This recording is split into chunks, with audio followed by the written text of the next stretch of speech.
Hello everyone, welcome back to another episode of r/Malicious Compliance. In today's episode, boss says I can't come in early to set up my cart. So I come in right at clock in. Coworker who leaves early gets mad at me. You need to see my father in person? Zavara, the great mystic of the beyond, shall grant your request. Can't give me the product I ordered even if you have it on stock?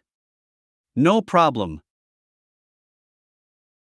Before we get started, make sure to subscribe so you will never miss a video. So let's get started. Boss says I can't come in early to set up my cart. So I come in right at clock in. Coworker who leaves early gets mad at me. So this happened back in 2015 through 2016. I, now 28F, was working as a phlebotomist in a local hospital, and I worked first shift, which was about 3 a.m. to 3 p.m. I loved to come in about 10 to 15 minutes early and just set up my cart. Nothing fancy, just metal wired shelving types, and we had our own personal phlebotomist trays that we put in the top section of the cart. I didn't always restock my tray before leaving my shift, so I typically come in early to organize it and get my metal cart ready. It usually took me maybe 5 minutes to put my tray on a cart and put the handful of tubes I needed back in place. Then I'd spend the rest of my time waking up in the break room with coffee. Well, one woman, can't remember her age, who came into work a few months after I started and I had issues. I found her lazy and rude. Examples: she would come in and snap at people when they tried to help her. She would take a book with her during morning rush, which was 3a-6 divided by 7a, and sit on the floor to read and not come back to the lab to help after collecting her labs. She would hang out during the nurses' celebrations and not come back for hours at a time. She wouldn't clock in until the last second, and then she'd clock out the earliest minute she could. When it was time to start the morning rush, she'd get mad if someone took the stack of labs she wanted, and she'd go demanding them. She and I worked the same overnight shift, but I got tired of her attitude and switched shifts. Well, like I said, I liked to come early and set up my cart before I clocked in. And she figured this out quickly, so she would try to hand me the stroke or trauma pager, something that needed to be handed to the next phlebotomist who was scheduled to take it that shift, but she'd try to give me hers even if I wasn't scheduled for that one, but I refused, saying I'm not clocked in yet. So, she just left it on my cart a few times without telling me, which led to it going off for a call to the ER, and I had to clock in early, and when I saw her in the lab again, I told her to never do that again. The conversation got heated, which led to a meeting with me, the coworker, and our supervisor. Our supervisor took her side and said, just take it, and if it goes off, you clock in and then I will adjust the clock in on the computer, saying she'd shorten my time on the clock. So I said fine. I set my alarm for later in the mornings, and I started coming in the last minute I could to clock in at 2:59 a.m. Yes, it made me start my rush a little later, but the look on my coworker's face when she saw me later, right before she was to clock out, as she was trying to hand me a pager I wasn't scheduled to have and I already had the one I was supposed to, was priceless. She complained to the supervisor, who tried to talk to me, but I said, well, I'm not supposed to be here until 3, so that's when I get here and clock in now. I don't want my hours messed up. She didn't even try to argue. The coworker was very upset. She even screamed through the lab, demanding someone take her pager so she could go home.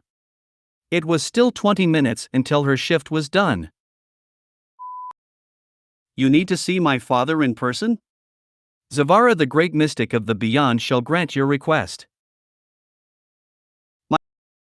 My father died 20 years ago and left me a tiny cabin house. He loved that place, built it himself, and tended to it religiously.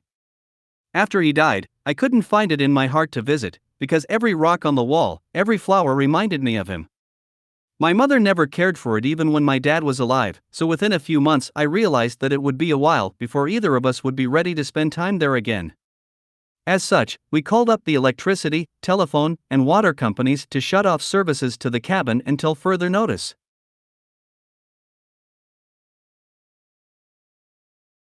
While other companies complied without an issue, the water company decided this request could be made only by the person whose name was on the bill.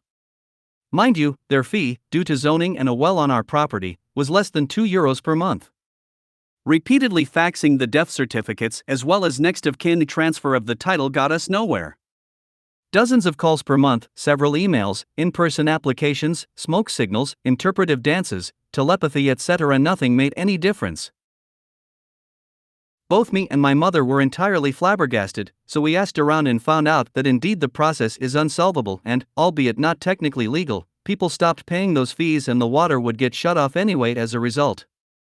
Getting any lawyers involved would not be worth the money, so we did just that, discontinued the connected bank account, and never gave it another thought. 2 weeks ago, while at my family house, I got a call from the water company. They were closing inactive accounts at the 20-year mark, and my father's cabin was up. They did, however, tell me that 1, there was a pending sum of €11.93 to be paid for the account to be closed, and 2, the account owner themselves had to make the application to close the account. Once again I mentioned the whole he's dead spiel and was passed over to a supervisor, but in a reminiscing demonstration of absolute absent-mindedness/stupidity, the response I got was unfortunately they have to show up in person, as we need a paper copy for accounts older than X years, otherwise we can't proceed. Now, I don't know how widely common this is, but in my country, you rent the burial site/grave in 3 to 5 year increments. My father's grave's 20 years were up in August and my mother decided it was time to unearth his bones and surrender the site. As such, we had just been delivered a very respectful package with my father's remains, cleaned and curated, only that week. Everyone that has ever gone through this process would recognize that box for what it was. And what it was great timing. 2 days later, I went to the water company's local office. I wore my most purple, silky, goth outfit, dark makeup, and oh so heathen jewelry, and carried a large bag with me. I asked to speak to the same supervisor, who luckily for me was in an open space area with their team's director and quite a few more desks. After confirming with her why I was there, she started telling me the whole "he needs to be here in person" thing again, but I interrupted her and told her I know what you will say, so I brought him with me so he can tell you himself. I plopped a Ouija board and the box with my father's remains on the desk, and loudly shushed the area. Heads turned, her director looked up with a WTF expression, and the supervisor herself was frozen and wide-eyed. I placed my hands on the Ouija board and just as loudly started asking my father's spirit to communicate with me, show me a sign he was there with us, reach out to me from the grave. Everyone was silent, people walking by the door stopped and stared. I threw a few "Papa can you hear me" in there as well, for dramatic effect.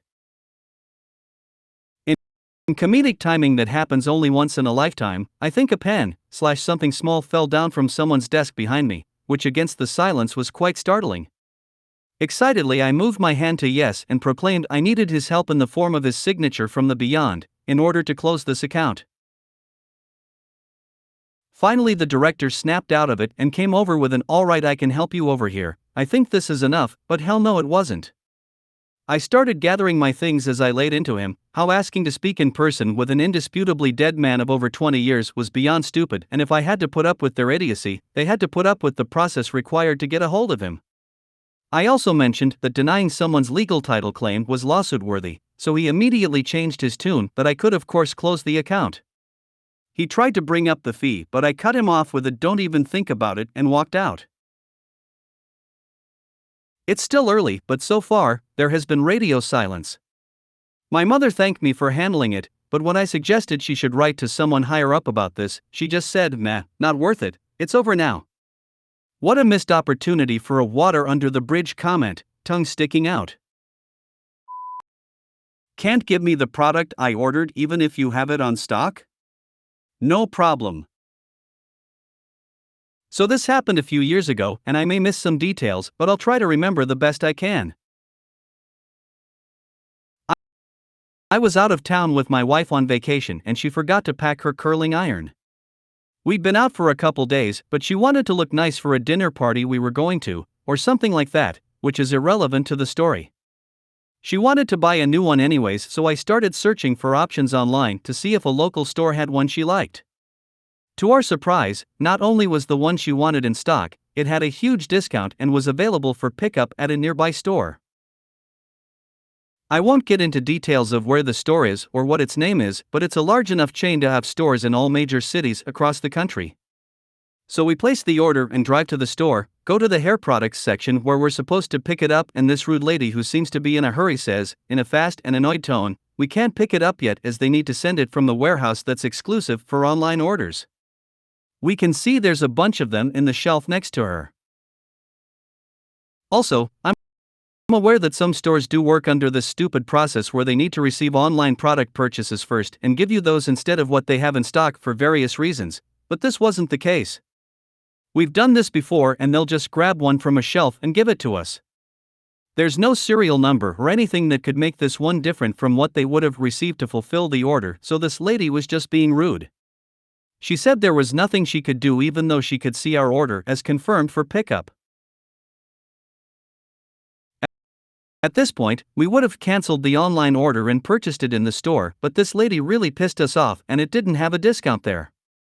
So here's the malicious compliance part. We told this lady we'd cancel the online order and we wanted to buy one from the shelf. She immediately changed her attitude and sold it to us without complaining. We went back to our Airbnb. My wife used it for that particular event and for the next few days. Then I called the store to confirm that our online order was ready and they said it was, so we went back to the store and guess who was there again? So we go to the counter, ask for our order, and she gets it for us. She didn't seem to recognize us, so as soon as she gives us the online order package, I tell her that we need to return this too and give her the curling iron we bought from her. She then recognized us and just stood there watching for a few seconds. Then she goes back to her bitchy tone and asks why we're returning it. We don't need it anymore.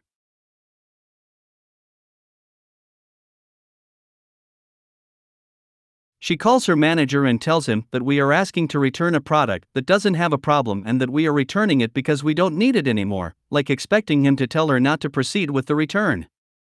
He obviously tells her that as long as it's within their stated 30-day period after the purchase, it's returnable for any reason unless we damaged it. The manager leaves and the lady doesn't say a thing after that, but we can clearly see she's pissed.